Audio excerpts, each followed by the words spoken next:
14 સપ્ટેમ્બરથી 25 સપ્ટેમ્બર સુધી યોજનાર ગણેશ ચતુર્થી વડોદરા શહેર પોલીસ માટે એક પડકાર છે અને શહેર આ ઉત્સવને ખૂબ શ્રદ્ધા ભક્તિ અને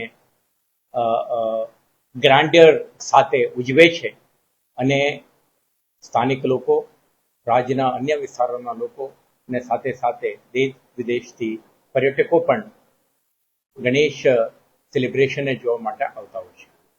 તો કેટલાક દિવસોથી વડોદરા શહેર પોલીસ આયોજકો સાથે સંકલન કરીને આ તહેવાર અંગે તૈયારીઓ કરી રહી છે. કેટલાક વિસ્તારોમાં ઓલરેડી મૂર્તિ કલાકારો ગણેશ મૂર્તિ બનાવી રહ્યા છે. કેટલાક મોટા ગણેશો આગમન યાત્રા સાથે પંડાલ સુધી પહોંચી પણ ગયા છે અને આવતા 17-18 દિવસમાં ગણેશ પંડાલોના આયોજકો અને સ્થાનિક રહીશો દ્વારા ગણેશ ચતુર્થીના અનુસંધાને કેટલાક પૂર્વ તૈયારીઓ કરવામાં આવશે અને આમાં સુરક્ષા સંબંધિત મુદ્દાઓને પણ આવરી લેવાની જરૂર છે. તો શહેર પોલીસ તરફથી કરવાની થતી તમામ સુરક્ષા વ્યવસ્થાઓ અંગે આપણે તૈયારીઓ થઈ રહ્યું છે. આપણે સાથે સાથે મૂર્તિ કલાકારો, આયોજકો, પંડાલ સાથે જોડાયેલા અન્ય લોકો, જુદા જુદા સરકારી વિભાગો અને સ્ટેક હોલ્ડર સાથે આપણે બેઠકો યોજીને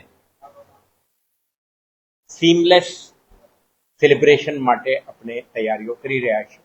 આના ભાગરૂપે આજે આયોજકો સાથે બેઠક યોજી છે, જેમાં શહેરના મુખ્ય પંડાલના આયોજકો ઉપસ્થિત છે. એમના સાથે આપણે સંવાદ કરી રહ્યા છીએ કે જ્યારે આગમન યાત્રા વખતે, સ્થાપનાના દિવસે અને 11 દિવસ ઉજવનાર ત્યોહાર દરમિયાન અને વિસર્જન વખતે એમના તરફથી કયો પ્રકારના સુરક્ષા સંબંધિત મુદ્દાઓને ધ્યાને રાખવું જોઈએ અને કયો મુદ્દાઓ બાબતે વડોદરા શહેર પોલીસ સાથે સંકલન કરવું જોઈએ તે અંગે આપણે વિસ્તૃત ચર્ચાઓ કરી રહ્યા છીએ. અને મને વિશ્વાસ છે કે આયોજકો જેવો આપણે કરીએ શકીએ કે વડોદરા શહેરના કલ્ચરલ એમ્બેસેડર છે, ત્યારે શહેરના આ સાંસ્કૃતિક વિરાસતને વધુ સરસ રીતે પ્રેઝન્ટ કરવાના પ્રયાસો કરતા હોય છે. આ પ્રયાસોમાં વડોદરા શહેર પોલીસ પણ ભાગીદાર બનીને આ વર્ષે ઉજવતા ગણેશ તહેવારને વધુ સુંદર અને શહેરના જે બ્રાન્ડ ઇમેજ છે આમાં સુધારો આવે એવા એક પ્રયાસો કરવાની ભાગરૂપે આજે બેઠકનું આયોજન કર્યું છે. સર, જે આપણે બધું ગણેશ મંડળ જે લાઉડ સ્પીકર જે વગાડતા હોય છે મોટા અવાજે, એ લોકો માટે કોઈ માપદંડ તૈયાર કરવામાં આપણે તમામ વસ્તુઓ આ મીટિંગ દરમિયાન ચર્ચા કરી છે. મૂર્તિઓની મુવમેન્ટ વખતે સુરક્ષા, એના સાથે આવતા paraphernalia, music system, traffic facilitation, crowd management અને જ્યારે દર્શન માટે લોકો આવતા હોય એમના સુરક્ષાને પણ ધ્યાને રાખીને શું કરવું જોઈએ અને સાથે સાથે વિસર્જન વખતે પણ કયો પ્રકારની સુરક્ષા મુદ્દાઓને ધ્યાને રાખવાનું છે. અને વડોદરા મહાનગરપાલિકા સાથે સંકલનમાં આપણે 11 જેટલા કૃત્રિમ તળાવોની રચના કરી છે.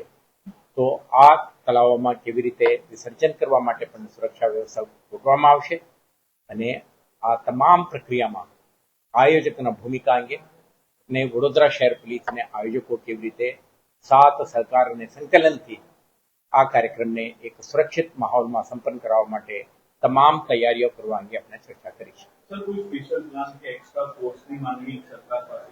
આ અંગે આપણે વખતો વખત અપડેટ્સ આપીશું.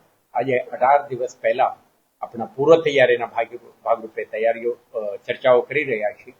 જ્યારે ગણેશ ચતુર્થીના દિવસ નજીક આવે ત્યારે સુરક્ષા અંગેના અન્ય વિગતો તમારા સમક્ષ રજૂ કરવામાં આવશે.